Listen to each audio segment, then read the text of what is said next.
O viuli non dormiam.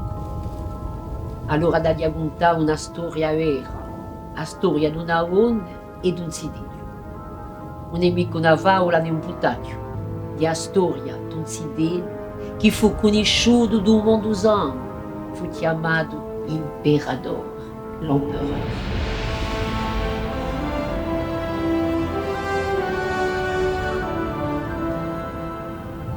Le 7 mai 1769, la bataille de Pantenovo fait rage. Les montagnes corses grondent sous les cris et les coups de feu. Laetitia Bonaparte, enceinte de 7 mois, ne quitte pas son mari. Belliqueuse, elle excite les ardeurs des partisans. Suit son cœur, sa patrie.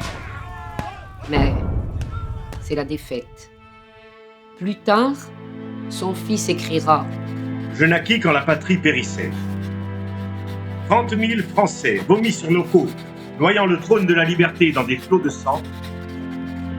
Tel fut le spectacle odieux qui vint le premier frapper les regards. » Ainsi, une petite bande de partisans, dont Laetitia et Charles, son mari, réussissent à échapper aux troupes françaises et se précipitent vers le Monterotto.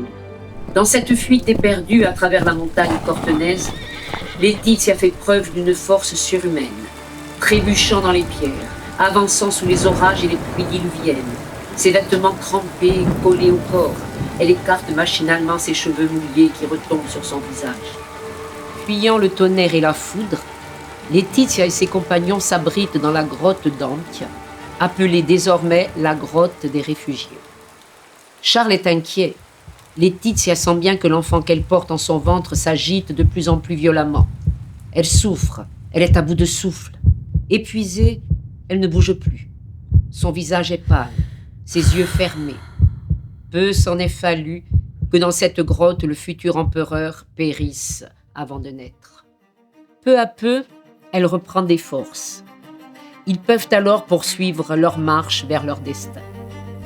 Voulant éviter les troupes françaises basées à Vitsavone, ils empruntent le chemin des bergers du Niol. Charles parvient à se procurer un mulet pour permettre à Laetitia de franchir à quelques kilomètres de Vico le Liamone, devenu véritable torrent gonflé par les derrières. Affolé, il voit sa femme, intrépide, engager sa monture dans les flots tumultueux. Mais, excellente cavalière, elle réussit à regagner la rive opposée. La troupe exténuée atteint péniblement le village de Boconia.